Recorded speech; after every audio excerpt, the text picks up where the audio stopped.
আর আপনাদেরকে বলছি স্ত্রীকে গালি দিবেন না ওভাবে। মুখখানা তো খারাপ কেন? ভাত রান্না করে দেয়, পোয়াল শুকিয়ে দেয়, কাজ করে দেয়, গরুর নেন্দে পানি দিয়ে দেয়, এত কাজ করার পরে কেন? ও সৌদি আরবের মেয়ে হলে, ওই দিল্লির মেয়ে হলে বুঝতে পারতেন, একটু কাজ করতে বললে বলতো মাই তেরি বাঁধি আইও, আমি কি তোমার দাসী নাকি আমাকে কাজ করতে বলো? মানে কোন সাহসে আমাকে কাজ করতে বলো? ভাত রান্না করতে বলা যাবে না। এ তো বাংলাদেশের চাঁপাইনবাবগঞ্জের মেয়ে, ভোর রাতে এটা পিছে। কিভাবে সংসার চলে আমাদের বাপ মায়ের, কিভাবে চলে যায় আমি বুঝতেই পারি না। এইভাবে ধান বাহিনে ধান ঢেঁকিতে ভাঙ্গে, আর এইভাবে যাতাতে পিছে এতগুলো রাখাল কিষান মানুষজন, বউ বেটি, 5-7টা 10-12টা ছেলে মেয়ে, স্বামী আছে, শ্বশুর আছে, শাশুড়ি আছে, আরও কত যাও জড়ে বাড়ি ভর্তি মানুষ, কিভাবে যে কত কষ্ট করে সংসার চালিয়েছে। তারপরে আপনাদের স্বভাব কত খারাপ, কথায় কথায় বউকে গালি দেয়। মুখ খারাপ করবেন কেন? আল্লাহ বলছেন যে তোমার শান্তি তৃপ্তির জন্য আমি তোমার স্ত্রী সৃষ্টি করেছি। তো যদি গালি দেন বউকে, তো শান্তি তৃপ্তি হবে কি দিয়ে? এটা আমি বলিনি, এই কথা আল্লাহ বলছেন। যার কারণে সাহাবী যখন বললেন হাকিম বিন মুআবিয়া আল কোসাইরি, আল্লাহ নবী স্ত্রীরা আমাদের কাছে কি পায়, আমরা কি কি দিব তাদেরকে বলেন তো আল্লাহ নবী, ওরা আমাদের কাছে কি পায়?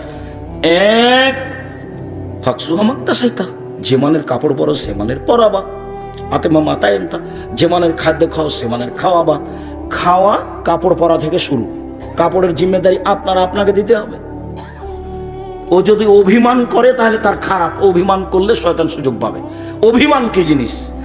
কত যে তোমাকে বললাম যে একটু চিকন শাড়ি কিনো, একটু চিকন শাড়ি কিনো, তুমি কিনলে না, এর নাম হলো অভিমান। একবার যদি অভিমান করে মহিলা, তাহলে শয়তান তার সংসার ভেঙে ছেড়ে দিবে। একবার মা দেয়নি, আর একবার চেয়েছে তখন দেয়নি, তখন পরের দিন বলবে তোমার কাছে কত চেয়ে তুমি কোনোদিনই দাও না। এই যে শয়তান বলাচ্ছে, দিনে মানে কি বলিস তুই, দাও না তো তুমি, দিনেও তুই চলে যাও, তো ছেড়ে দাও, চলে যাও। আমি 1 মিনিটের মধ্যে 3 তালাক দিয়েছে, 10 তালাক দিয়েছে। শয়তান এই পর্যন্ত বলছে অভিমান করবেন না। মহিলা যেন অভিমান না করে, আর প্রতিবাদ করবেন না, সংসার ঠান্ডা হবে। মহিলার উচিত এভাবে বলা, চিকন কাপড় হলেও তোমার খুশি তো আমার খুশি, মোটা কাপড় হলে তোমার খুশি তো আমার খুশি। আমি চাঁপাইনবাবগঞ্জের গ্রামের মহিলা লবণ ভাতেই খুশি, যাতে আপনি খুশি আমি তাতেই খুশি। আমার জীবনটা আপনার সাথে মিশিয়ে দিতে চায়, আপনার মতো হয়ে, আমার মতো হয়ে নয়, আপনার মতো হয়ে। তাহলে শয়তান সুন্দর করে বাড়ি থেকে চলে যাবে। আর একবার যদি খালি অভিমান করার সুযোগ পায়, তাহলে ওকে তালাক দেওয়া পর্যন্ত চালাবে। খালি বলবে যে তোর স্বামী একটা কথা শোনে না, তোর স্বামী একটা কথা, দেখ না কালকে শোনেনি, পরশু দিনে শুনিনি, এই যে একটু কাকে বললি এটা শুনলেন, এভাবে আপনাকেও বলাবে। এই জন্য প্রতিবাদ, হ্যাঁ তুমি এই কথা বললে কেন, এই তুই কথা বললি কেন, এই তোমার মাকে এই কথা তুই বললি কেন, হ্যাঁ তুই বললি কেন, তো বলেছে তুই কি হবে, তো বলেছে তো তুই চলে যাও, তো ছেড়ে দাও চলে যাও। এই যে শুরু হয়ে গেছে। এখন একটু পরে তালাক দিয়ে দিবে, এই পর্যন্ত শয়তান থাকে। সাবধান, মুখ খারাপ করবেন না। আল্লাহ রাসূল বলছেন বউকে কটু কথা বলবা না। 3, 4 বউয়ের মুখের উপরে মারবা না, মারা যদি লাগে তো মুখের উপরে মারো। 5 লা তাতরুকা ইলা তাজরা ইল্লা ফিল বাইতে, তুমি তোমার বাড়ি ছাড়াও তাকে কোথাও থাকতে দিও না। খালার বাড়ি যেতে পাবে না, নানির বাড়ি যেতে পাবে না, মায়ের বাড়ি যেতে পাবে না, জরুরি প্রয়োজন ছাড়া আপনার বাড়ি ত্যাগ করতে পাবে না। বাজার যাও তো বহু দূরের কথা, বাজার তো বহু দূরের কথা, মার্কেট তো বহু দূরের কথা। ভ্যানিটি ব্যাগটা হাতে করে চলা আপনাকে খারাপ লাগে না? দিনরাত ভ্যানে উঠে ঘুরে আপনাকে খারাপ লাগে না কেন? আমরা যদি একদিন দেখি এরকম ভ্যানে উঠেছে অজ্ঞানে, কি কথা, শরম থাকা দরকার, আপনাকে খারাপ লাগা উচিত। যাবে কেন? জরুরি প্রয়োজন ছাড়া বাড়ির বাইরে যেতে পারবে না। আগে যেমন আপনার ফুফু আপনার খালা নানিকে দেখতেন যে পুরুষ মানুষ সামনে পড়লে ওরা কি করতে, হাঁটতে হাঁটতে একদিকে যে দাঁড়াইতো, তাই না? ফুফুর বাড়ি গেছেন, ফুফুকে আসছে সাথে, তখন রাস্তায় মানুষ পড়েছে, তখন ফুফু কি করেছে? আমি হাঁটতে থেকেছি, দেখছি আর একটু আগে ফুফু একদিকে দাঁড়িয়ে আছে, তো লোকটা যখন পার হয়ে গেছে তখন আমার ফুফু আবার হাঁটতে লাগলো। এইটা স্বভাব ছিল। তো পুরুষ মানুষ দেখলে তারা রাস্তা থেকে সরে যেয়ে দাঁড়াইতো। আর ওই বাড়িতে আপনার স্ত্রী চাঁপাইনবাবগঞ্জে বাজারে ঘুরে, আর আপনি বলছেন আমি শিক্ষিত মানুষ। ভুল হিসাব, আপনি শিক্ষিত নন, আপনি মূর্খ মানুষ। শিষ্টাচার বলে আপনার কাছে কোনো জিনিস নেই। সম্মানিত দিনী ভাই বোন, রাসূল সাল্লাল্লাহু আলাইহি সাল্লাম যা বলেছেন তাতে সদাচরণে জান্নাতুল ফেরদাউস পাওয়া যাবে, আগের হাদিস ছিল সবচেয়ে দামি জান্নাত, এবার হলো জান্নাতুল ফেরদাউস। দেখেন এক খেলে চেয়ে থাকবেন, কথার 19 বিষয় নেই জানো। উমামা বাহেলি রাদিয়াল্লাহু তাআলা আনহু বলেন, আল্লাহ রাসূল বলেছেন, আনা যাইমুন বিবাইতিন লিমান তারাকাল মিরাহা ওয়া ইন কানা মুহিক্কান। কেউ যদি তর্ক ছেড়ে দেয়, সত্য হলেও তর্ক করবে না। আব্দুর রাহিম সাহেব এটা বলেছেন, আরে না এটা বলেছেন, আরে না এটা বলেছেন, আসসালামু আলাইকুম, গেলাম ভাই, আমি তর্ক করতে রাজি নই, আমি গেলাম। যে তর্ক ছেড়ে দেয়, আমি মুহাম্মদ সাল্লাল্লাহু আলাইহি ওয়াসাল্লাম তাকে জান্নাতে একটা ঘর নিয়ে দেব। সত্য তর্ক হলেও করতে পাবে না। অবিবাইতিন ফি রাবাদিল জান্নাহ লিমান তারাকাল কিযবা ওয়া ইন কানা মাযহা। কেউ যদি মজাক করে হলেও মিথ্যে না বলে, মিথ্যে ছেড়ে দেয়, মজাক করে বলবে না, তৎ করে তো বলবে না, বলবেই না, মিথ্যে সাক্ষী তো দিবে না, দিবেই না। মজাক করে যদি মিথ্যে না বলে, আমি মুহাম্মদ সাল্লাল্লাহু আলাইহি ওয়াসাল্লাম তাকে জান্নাতে একটা ঘর নিয়ে দিব।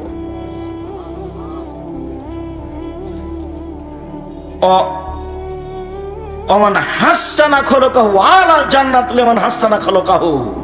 আর আমি সবচেয়ে মাঝামাঝিতে উঁচু জান্নাত, জান্নাতুল ফেরদাউস নিয়ে দেব, যে তার চাল চলনকে ভালো করবে।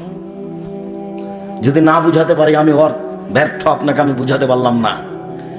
তর্ক ছেড়ে দিলে জান্নাতে একটা ঘর, মিথ্যে কথা ছেড়ে দিলে জান্নাতে একটা ঘর, আর জান্নাতুল ফেরদাউস হবে যার চাল চলন ভালো, তার জন্য উনি নিয়ে দিবেন।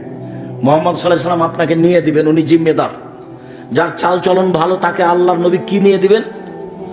জান্নাতুল ফেরদাউস নিয়ে দিবেন। মনে থাকবে না মনে হয়? যার চাল চলন ভালো, আল্লাহ নবী তাকে কি নিয়ে দিবেন? জান্নাতুল ফেরদাউস নিয়ে দিবেন। উনি বলছেন আমি জিম্মেদার, আমি নিয়ে দিব। তো চাল চলন কি জিনিস? তো অবাক কথা।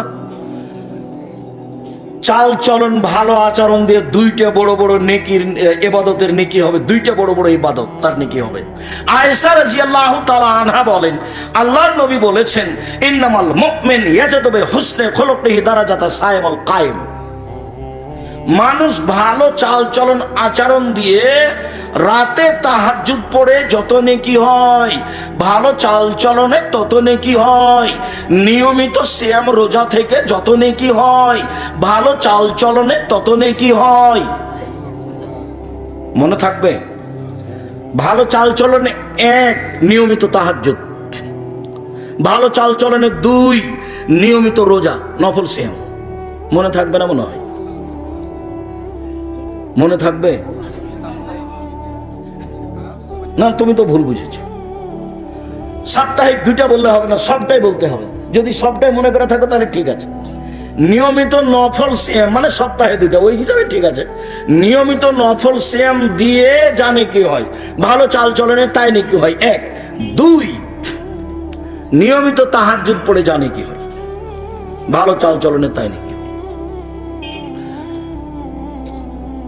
আবু মালিক আশআরী রাদিয়াল্লাহু তাআলা আনহু বলেন, রাসূল সাল্লাল্লাহু আলাইহি সাল্লাম বলেছেন, আল মুমিন লিল মুমিন কাল বুনিয়ান ইয়াসুদ্দু বাযুহু বাযান সুম্মা সাব্বাকা বাইনা আসহাবিহি। একজন মুমিন আরেকজন মুমিনের জন্য প্রাচীরের মতো, একজন মুমিন আরেকজন মুমিনের জন্য প্রাচীরের মতো। তারপর দেখালেন এইভাবে, আল্লাহ রাসূল বলেছেন, দেখো দেখো দেখো পৃথিবীর মানুষ দেখো, বাস্তব দেখো। ডান হাতের আঙ্গুল বাম হাতের মধ্যে ঢোকালেন, এইভাবে মুসলমান থাকবে। এখন যদি একজন বিপদে পড়ে আর বিপরীত দলের, তাহলে এমন খুশি হয়, গরু জবাই করে, ঠিক আছে ঠিক আছে ঠিক আছে, তুই বিপদে পড়েছিস, ঠিক আছে, তোর স্বভাব বনে পড়েছিস তুই, এভাবে বলছে। আমার চোখের দেখা গরু জবাই করেছে, আমার চোখের দেখা গরু জবাই করেছে, গরু। সেটা কি ছিল?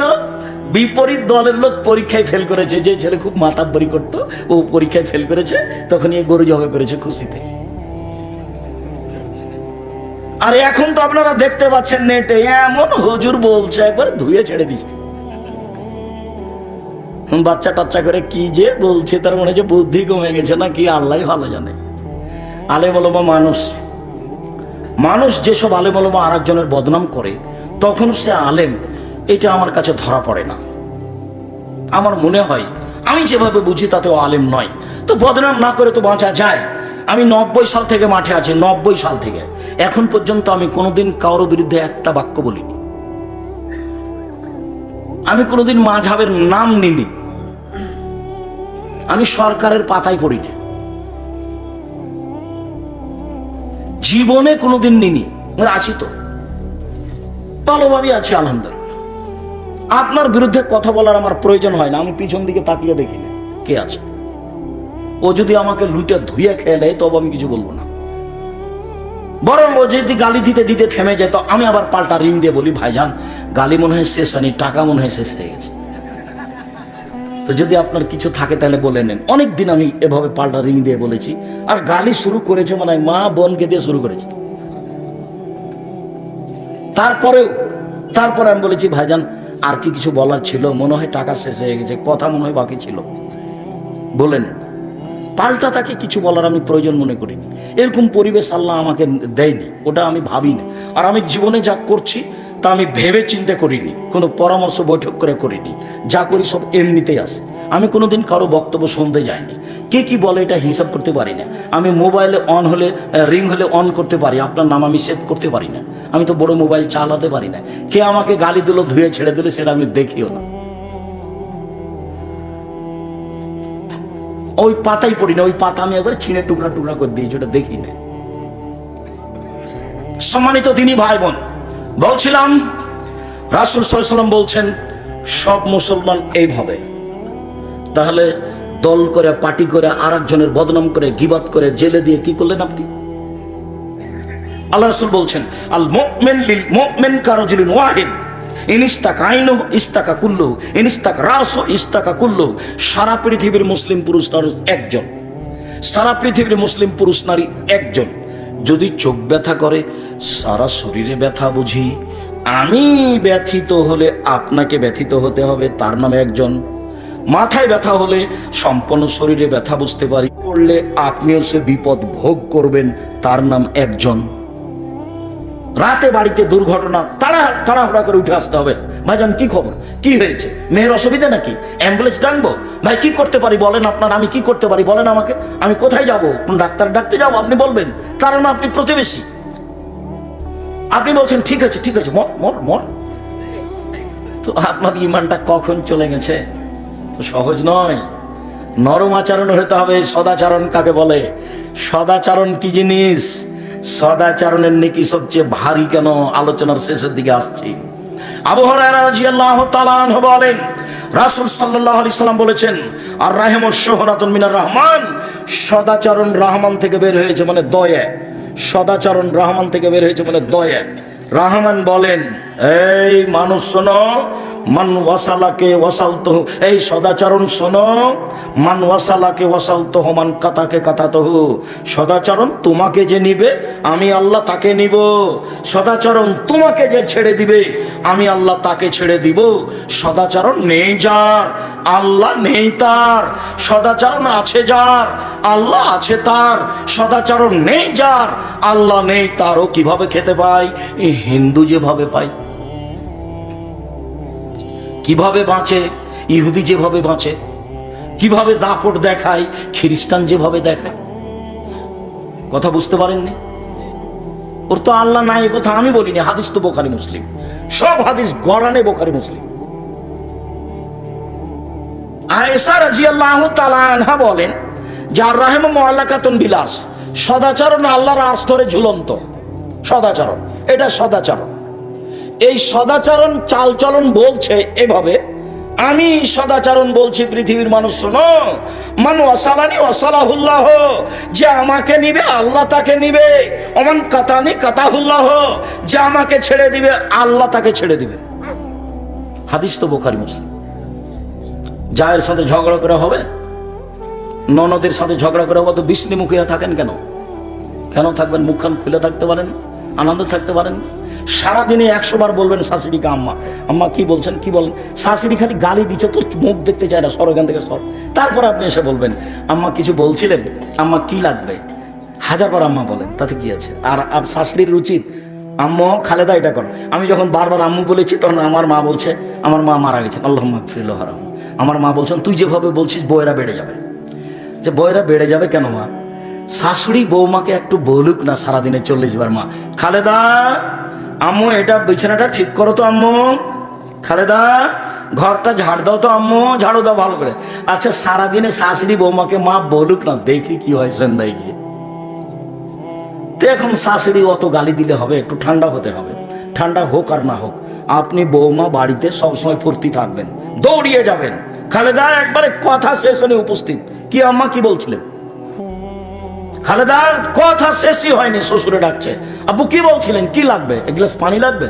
তো এমনি তারা খুশি হয়ে যাবে, মনে দোয়া করবে, তার নাম হলো আশীর্বাদ। আর 14 বার ডাকা পাওয়া যায় না, খালেদা নেই, খালেদা নেই, খালেদা নেই। এসব বউ দিয়ে কি করব, এসব বউ কি চলবে? এই যে অভিশাপ, কথা বুঝতে পারিনি, এটা হলো অভিশাপ। আপনি হালকা, তুমি একটু হালকা হও, বৌমা মানুষ, হালকা হও, শ্বশুরকে সম্মান করতে শিখো। বুখারী মুসলিমের হাদিস, কাতাদা রাদিয়াল্লাহু তাআলা আনহা তার ছেলের বাড়িতে গেলেন, যাওয়ার সাথে সাথে বৌমা পানি ঢেলে দিলেন। ওই হাদিস দিয়ে পেশ করেছি, বৌমা শ্বশুরের সেবা করবে, খিদমত করবে, প্রয়োজনীয় জিনিস দিবে। আপনি শ্বশুর শাশুড়ি ভালো সম্মান করতে শিখেন, স্বামীকে ভালো সম্মান করতে শিখেন, আপনার জন্য ভালো হবে, ওরা ভালোবাসবে। আপনি গাদ্দাল হয়ে বসে থাকবেন, তাহলে ভালোবাসবে নাকি? এটা তো হবে না। তাহলে দোয়া পাওয়া যাবে, দোয়া, আশীর্বাদ, ওর নাম আশীর্বাদ। দোয়া পাওয়া যাবে, আশীর্বাদ পাওয়া যাবে, মানুষের শ্বশুর শাশুড়ির আশীর্বাদ দিবেন। আর তোমরাকে বলে যাচ্ছি, বাপ মায়ের উপরে মন খারাপ করবে না। সকালে উঠে দেখছো যে সবচেয়ে খারাপ মানুষ আমার মা, আচ্ছা হলো, এটাই ঠিক, তারপরে তুমি মন খারাপ করতে পারো না। তোমার বউ তো তোমার মাকে দেখবে না, ও তো বয়স্ক মানুষ, পেশাব করেছে, পায়খানা করেছে, পায়খানা পরিষ্কার করবে তুমি, পেশাব পরিষ্কার করবে তুমি, কাপড় খেঁচে দিও তুমি, কাঁধে করে মেডিকেলে নিয়ে যাবা তুমি, মেডিকেল থেকে নিয়ে আসবা তুমি, গোসল করিয়ে দিবা তুমি, কাপড় পরিয়ে দিবা তুমি। একদিন ছিল তুমি তোমার মায়ের কোলে, এখন তোমার মা তোমার কোলে। যাবতীয় প্রয়োজন তুমি তোমার মায়ের শেষ সারা দিবা। যেদিন তোমার মা থাকবে না, সেদিন তুমি বুঝতে পারবা অসুবিধা, অভাব কাকে বলে। সেদিন লাখ অভাব বুঝে কোনো লাভ হবে না। আমি নিজেও, আমার মনে হয় আমার মায়ের কথা আমি উঠতাম আর বসতাম, এরপরে এখন আমি দেখি কত কাজ যে আমি মায়ের জন্য পূর্ণ করিনি। আমার মনে হয় ওইটা মনে হয় আমার করা ভালো ছিল, ওইটা মনে হয় আমার করা ভালো ছিল। খালি আমি ওই আমার একাই হলে কিনা আমার ধান্দা আছে, অথচ আমার মায়ের কথাতে আমি উঠতাম আর বসতাম, তারপরেও আমার অভাবই মেয়েটা না চলে যাওয়ার পরে খালি মাঝে মধ্যে কথা যাও ওখানে থেমে যায়, খালি মাঝে মধ্যে কথা যাও ওখানে থেমে যায়। আমার বাপ আমাকে বলেছিল, বেটা এই পাঞ্জাবিটা ভারী লাগে। তো আমি তো যুবক মানুষ, পাঞ্জাবি কি আর ভারী লাগে? এইটা আমার খালি অন্তর থেকে সরেই না। আমি ওটা ভাবতে ভাবতে অনেক সময় আমি নিজেকে হারিয়ে ফেলি। আমার বাপ তো বলছিল যে পাঞ্জাবি ভারী, আমি তো এখন পাঞ্জাবি ভারী বুঝতে পারছি। আমার বাপ তো ঠিকই তাহলে পাঞ্জাবি ভারী বুঝেছিলেন, কিন্তু আমি বুঝেছিলাম পাঞ্জাবি কি আর ভারী হয়? মানে পাঞ্জাবি মোটা কাপড়ের ছিল, বুঝতে পারছেন না মনে হয়? পাঞ্জাবিটা কেমন কাপড়ের ছিল? মোটা কাপড়ের ছিল। তা আমার বাপ জোয়ান মানুষ, এখন অচল, চলতে পারছে না, ওরকম বিছানা পড়ে থাকেননি, কিন্তু বলছে বেটা পাঞ্জাবিটা ভারী। তা আমি খালি মনে মনে বললাম যে পাঞ্জাবি কি আর ভারী হয়? তো ওই পাঞ্জাবিটা বাদ দিয়ে আমি কালকে একটা হালকা কাপড়ের পাঞ্জাবি কিনবো, করবো। এইটা আমি করলাম না, এটা দিয়ে আমার খালি অভাবই মিটে না, মনে হয়েছে যে আমার পুরো জীবন ঘাটতি হয়ে আছে। সব কথা মনে পড়ে যে টাকা পয়সা, চাউল বিক্রি এত টাকা, সরিষা বিক্রি এত টাকা, রাই বিক্রি এত টাকা, কালাই বিক্রি এত টাকা, গম বিক্রি এত টাকা, 1000 টাকা পাঠালাম। তখন আমি বলতাম আমার বাপকে 1000 টাকাতে পাঠাতে কত কষ্ট করতে হয়েছে। তারপরে একবার 6 মাস পরে পত্র লিখছি যে আমি টাকা পাইনি। তখন আমার আব্বা যে লোককে দিয়েছে ইন্ডিয়া, টাকা পাঠানো খুব কঠিন, যারা ব্যবসা করে তার হাতে দেয়, সে তখন এই টাকা ভাঙ্গায়, 1000 টাকা দিয়ে 400 টাকা পায়। সে আবার কে কার কাজ করে, এত টাকা মনিটর করা লাগে। তো যখন আমি বললাম যে টাকা পাইনি, তখন আমার আব্বা দৌড়াতে দৌড়াতে সে লোকের কাছে গেল, দিয়ে বললো যে ভাইজান আমার ছেলে টাকা পায়নি। তখন বলছে ভাই আমি আপনার টাকাটা আমার প্রয়োজনে খরচ করে দিয়েছি, দিতে পারিনি। আমার আব্বার কাছে এটা যে কত ভারী ছিল, আমি ভাবতে ভাবতে আমার অনেক সময় পার হয়ে যায়। আমি কেন পাঞ্জাবিটা কিনে দিলাম না, এটা আমি মানে নিজেকে আমি বুঝাতেই পারি না। আমি উত্তরে বলেছিলাম যে আব্বা ভারী লাগছে, আর মনে মনে বলেছিলাম যে পাঞ্জাবি কি ভারী হয়? সেই কথাটা আমার অন্তরে ধাক্কা খায়। ওই কথাটা এখন আমি যেখানে সেখানে বলি, নিজে বলি, পাঞ্জাবি কি ভারী হয়? আমার সেটা ছিল মনের কথা। সম্মানিত দিনী ভাই বোন, চালচলন ভালো করেন, মায়ের সাথে করেন, বাপের সাথে করেন। সদাচরণের সবচেয়ে বড় মালিক মা। ভালো আচরণের মালিক কে দুনিয়াতে সবচেয়ে বড়? মা। তারপরে মা, তারপরে ভাই। চাঁপাইনবাবগঞ্জের ভাষাতে ভাই ভাই ঠাঁই ঠাঁই। সব জমি জায়গা ভাগ করে নিবে, 1 পয়সা আপনাকে দিবে না, কম বেশি মারামারি লাগিয়ে দিবে, মামলা করে জমি ভাগ করবে। কাজে এর সাথে ভালো আচরণ করতে হবে। বউ এর ব্যাপারে উল্টা কথা বলবে, বউ সারা রাত যা বলেছে তা গ্রহণ করবেন না, বিবেচনা করে কথা বলবেন। ভাইয়ের উপরে মন খারাপ করে কোনো লাভ নেই, কথা বন্ধ করে কোনো লাভ নাই। মুসলমান কথা বন্ধ রাখতে পারে না, আলেম মানুষ বন্ধ করেছে, ওরা থাক, কোন ফাঁক দিয়ে পার হবে তারা জবাব দিবে।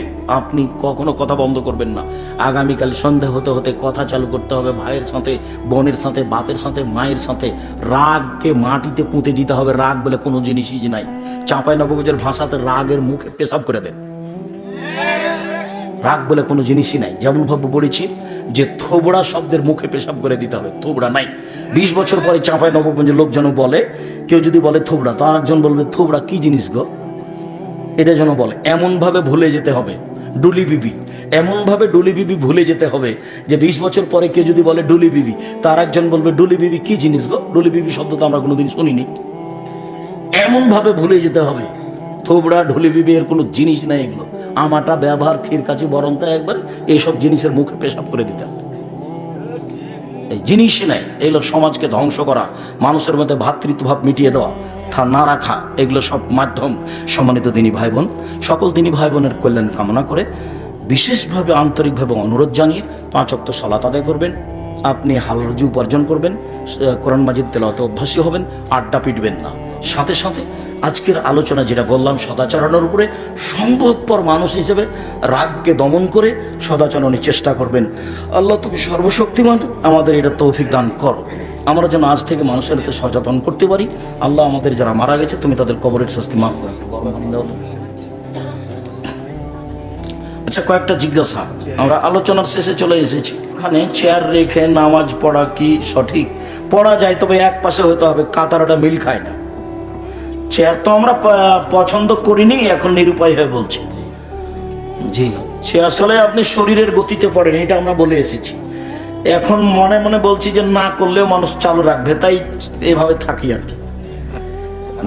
জি, তো আপনি একদিকে করবেন সম্ভবপর। লিল্লাহি আল্লাহু আকবার বলা এটা কি কাফেরদের আচরণ? লিল্লাহি আল্লাহু আকবার না, লিল্লাহি তাকবীর আল্লাহু আকবার এটা কাফেরদের নয়, এটা মুসলমানদের। এটা নিয়ে একটু বিতর্কিত অবস্থা, যে আব্দুর রহিম ভাই ওখানে বলেছিল টাকা দিয়েছিল, তো এটাকে ও না না আবার কোথাও লেগে না, ওইটা তো আব্দুর রহিম বলেছিল যে আমি ও বক্তব্য দিচ্ছে আর আমি স্টেজে গেছি, তো আপনারা লিল্লাহি তাকবীর বললেন, তার বক্তব্যের সমস্যা হলো সেই জন্য বলেছে। খালি উল্টা কথা বললে হবে? বক্তব্য চলছে, সে সময় বলা হয়েছিল, সেই জন্য বলছে। লিল্লাহি তাকবীরের বিরুদ্ধে বলেনি, শিষ্টাচারের বিরুদ্ধে বলেছিল। যে সকল আলেম গীবত করে সে সকল আলেমের ওয়াজ শোনা যাবে কি? বিরত থাকবেন, না শোনাই ভালো। আমি যেভাবে বুঝি তাতে শোনা যাবে না। অঞ্জুর রহমান তা খুঁজো না দিন আকম, যার কাছে দিন নিচ্ছ তাকে দেখো। যে মানুষের গীবত করে তো মহাপাপ করে, তার কাছে দিন শোনার কি আছে? আমাদের এখানে একটি প্রতিষ্ঠিত ঈদগাহ আছে, এর প্রায় 200 গজ দূরে একটি প্রতিষ্ঠানে ঈদের নামাজ পড়ে, পাশে ঈদগাহের জন্য জমি কিনেছে। ওই ঈদগাহে ঈদের নামাজ হবে কি না? এটা কি হলো কথা? দূরে, হ্যাঁ, তো ঈদের জমি কিনেছে, তো এখন ওখানে চলে যাবে। ও বিতর্ক করে আর একটা করেছে, তাহলে পরেরটাতে সলাৎ হবে না। না, পরেরটাতে হবে না সলাৎ, আগেরটাতে যেতে হবে। রাগ করেছেন, বাড়িতে থাকেন 6 মাস বছর, রাগ ঠান্ডা হবে তখন যায় না। শায়েখ লা ইলাহা ইল্লাল্লাহর অর্থ কি? লা ইলাহা ইল্লাল্লাহ, আল্লাহ ছাড়া প্রকৃত কোনো মাবুদ নেই। মানুষের বাড়িতে কোরআন পড়ে যাওয়া যাবে কি? কোরআন পড়ে খাওয়া যাবে কি? জি না, ওটা বিদাত। খাও, হুজুরদের এটা ইচ্ছা ছিল, আমরাও ছিলাম। মরা মানুষের নামে কোরআন মাজিদ পড়ে খাওয়া যাবে না, ওটা বিদাত। আমার হুজুর আমাকে জুলুম করে বেদাত করাচ্ছে, আমার করণে কি? তুমি ওই প্রতিষ্ঠান ছেড়ে দাও, যে প্রতিষ্ঠানে তোমাকে বিদাত করতে হচ্ছে ওই প্রতিষ্ঠান ছেড়ে দাও। দুনিয়া অনেক বড়। আমি একজন মাদ্রাসার ছাত্র, আমাকে আমার হুজুর, প্রিয় শায়েখ, বেদাতে হুজুরকে কি সালাম দেওয়া যাবে? সালাম দেওয়া যাবে, জি। ইসরাক ইশরাক ও চাস্তের সালাত দুটি একই দিনে পড়া যাবে কি না পড়াই ভালো? ইশরাক সূর্য ওঠার পর পরই, চাস্ত 7:30 8টা, আওয়াবিন 10:30 11টা। আওয়াবিন মাগরিবের পরে, ওই কথা মহিলা বৈঠকে মিথ্যা কথা। মাগরিবের পরে সালাতুল আওয়াবিন নেই, ওই হাদিস জাল। মাগরিবের পরে সালাতুল আওয়াবিন নেই, ওই হাদিস জাল। সালাতুল আওয়াবিন হচ্ছে 10:30 11টার সময়। সালাতুল আওয়াবিন হচ্ছে 10:30 11টার সময়। মহিলা মাহফিল কি বৈধ? জি না। পুরুষ যাবে ওখানে বক্তব্য দিতে, মহিলা যেতে পাবে না। আল্লাহর নবীকে বলা, মহিলারা বললেন যে আল্লাহ নবী, পুরুষেরা তো আপনার পাশে বসে, ওরা দিন ধর্ম জেনে নিল, তা আমরা তো জানতে পারলাম না। তা আল্লাহ রসুল বললেন যে তোমার একটা বাড়ি ঠিক করো, আমি সেখানে গিয়ে তোমাদেরকে দিন ধর্ম শিখাবো। আল্লাহ রসুল নিজে গেছেন। কবর দেওয়ার পর, ইফতারির সময়, মাহফিলের পর ইত্যাদি স্থানে দলবদ্ধ মোনাজাত করা বিদআত। হাত তুলে দোয়া করা ব্যক্তিগত ব্যাপার। শুধুমাত্র পানি চাইতে গেলে এইভাবে উল্টা হাতে, মসজিদে হলে এই পারে জুমার দিন। বাকি হাত তুলে দোয়া করা ব্যক্তিগত ব্যাপার। অনেক হাদিস, যাওয়ার সময় তো দেখবেন হাত তুলে দোয়া করার 35টা হাদিস আমি উল্লেখ করেছি, 14টা স্থান উল্লেখ করা আছে। ঘুম থেকে না উঠতে পারার কারণে ফজরের পর কি তাহাজ্জুদ পড়ব? সূর্য উঠে গেলে পড়েন। আমি ঢাকায় রিক্সা চালাই, রিক্সা চালাই। ঢাকা রামপুরা বনশ্রী, দক্ষিণ বনশ্রী, কাজীবাড়ি। কথাটা কি তোমার মূলত? আমার স্বামী আমাকে রেখে অন্য মেয়ের সাথে প্রেম করে অথবা জেনায় লিপ্ত হলে আমার করণীয় কি? আপনি ধৈর্যের পরিচয় দেন, তাকে বুঝাতে থাকেন এর মহাপাপ, তুমি এখান থেকে ফিরে এসো। আপনি তার সাথে কথা বন্ধ করিয়েন না, ধৈর্যের পরিচয় দেন, তাকে বুঝাতে থাকেন। যদি আর দোয়া করতে থাকেন, ইনশাল্লাহ ভালো হবে আশা করছি। যদি আপনি এক সময় নিরাশা হয়ে যান, তাহলে সংসার ত্যাগ করে দিন, কিন্তু আপনি ধৈর্যের পরিচয় দেন, আমরা আশা করছি ভালো হবে ইনশাল্লাহ। দোয়া করেন। বিবাহিত পুরুষ জেনা করলে তার কি পাপ হবে? তাকে তো হত্যা করতে হবে, এটা আল্লাহর বিধান, মানে মহাপাপ। এদেশে তো হত্যা করা যাবে না। বুঝতে হবে যে এ বেঁচে থাকার সুযোগ রাখে না, এইভাবে বুঝে আল্লাহর কাছে ক্ষমা চাইতে হবে। কোন এক আলেম বলেছে, বাচ্চাকে দুধ পান করানো বাপের দায়িত্ব। মানে বাপের দায়িত্ব বলতে বাপ খরচ বহন করবে, এটা ঠিক। বাচ্চাকে দুধ পান করানো বাপের দায়িত্ব, মানে যদি তালাক হয়ে যায় তো যতদিন বাচ্চা দুধ খাবে, খাওয়া খরচ মাকে কে দিবে? ওই ছেলের বাপ দিবে, তার নাম বাপের দায়িত্ব। আপনাকে ভালোবাসি বলে আমার গ্রামের কিছু মানুষ আমাকে শায়েখ বলে ডাকে। আচ্ছা ডাকুক, তুমি মনে কষ্ট নিও না। আমি চাঁপাইনবাবগঞ্জের মানুষ, দিন প্রচার করি স্বার্থ ছাড়াই। কেউ যদি আমার উপরে হিংসা রাখে, হিংসার ফলাফল তার উপরে বর্তাবে। আমি আপনার সাথে হিংসা রাখি না। আপনি আমাকে ডেকে দেখেন, আপনি আমাকে কত গালি দিয়েছেন। খালি আপনি যদি বলেন যে ভাই আসেন, আমি একবারে যাবো দৌড়িয়ে, সময় থাকলে। আপনার গালিগুলোকে আমি মাথায় নিই না। আপনার ভুল এ কথাই ঠিক, আপনার ভুল এ কথাই ঠিক। জেনার কি মাপ আছে? জি, আল্লাহর সাথে জড়িত পাপ মাপ হবে ইনশাল্লাহ। কান্নাকাটি রে ক্ষমা চাইবেন। জায়নামাজ বা মসজিদের মাটিতে মক্কা মদিনার ছবি ছাপা থাকে, তাতে অনেক সময় পা পড়ে। পা পড়াতে আসে যায় না, নকশাপূর্ণ জায়নামাজ চলবে না। সেটা কাবা ঘর দেওয়া থাকে, আর না হলে ফুল দেওয়া থাকে। সব জায়নামাজ হতে হবে এক কালার। আপনাদের সরকার এভাবে চলে যাওয়ার পরে প্রথম বক্তব্য ছিল জুলুম, তারপর দ্বিতীয় বক্তব্য ছিল ছবি মূর্তি, তারপর তৃতীয় বক্তব্য ছিল আত্মসাৎ। দেখেন জুমার খুতবা এভাবে আছে। চলে যাওয়ার পরে প্রথম যেটা জুমার খুতবা ছিল সেটা ছিল জুলুম। তাতে কিভাবে জেলে জুলুম করা হয়েছে, রাস্তাঘাটে কিভাবে করা হয়েছে, জুলুম কি জিনিস ফেরাউন থেকে শুরু করে আর কাক কিছুটা উল্লেখ করা আছে। তারপরে আপনার ছবি মূর্তি, তারপরে আছে আত্মসাৎ।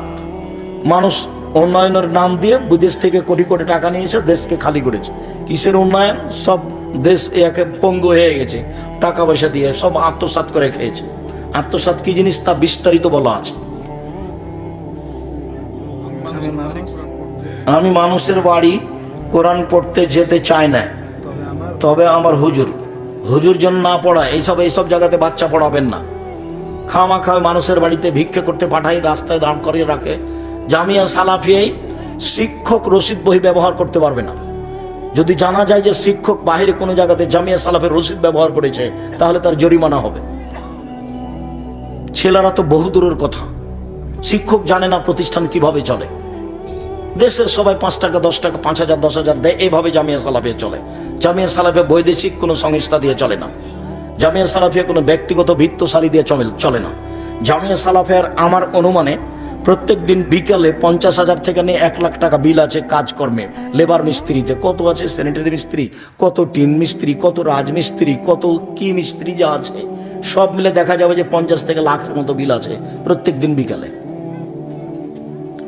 যান, নিজের প্রতিষ্ঠান যাবেন, সময় দেখে আসবেন। সেদিন কেন যাননি?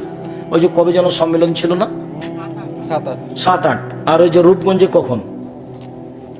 ফেব্রুয়ারির মনে হয়, ফেব্রুয়ারির 28 কি ফেব্রুয়ারির 7-8 না কত, 13 14 15 আছে।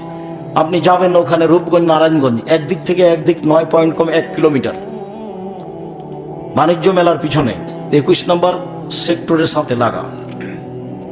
শেখ, আমি একজন তালাকপ্রাপ্ত মেয়েকে বিবাহ করেছি। পূর্বের বিবাহিত আমার স্ত্রীর নিকট মোহরানা বাবদ কিছু টাকা আছে। এই টাকা কি আমি ব্যবসার কাজে ব্যবহার করতে পারি? করেন, কোনো সমস্যা নেই। আপনার স্ত্রীর ওটা নিজের টাকা, আপনি ব্যবহার করলে লাভ ভোগ করবেন সমান সমান ভাগ করে, বা যেভাবে চুক্তি হবে সেভাবে। এক সময় তার টাকা তাকে ফেরত দিতে হবে। শুকরিয়া, জাযাকুমুল্লাহ খায়ের। দাঁড়িয়ে বসে পেশাব করা সুন্নাত, প্রয়োজনে দাঁড়িয়ে পেশাব করতে পারে। বসে পেশাব করা সুন্নাত, প্রয়োজনে দাঁড়িয়ে পেশাব করতে পারে। আল্লাহ আমাদের যারা মারা গেছে তাদের কবরের শাস্তি মাফ করো। আমরা যারা অসুস্থ, তুমি তাদের আরোগ্য দান করো।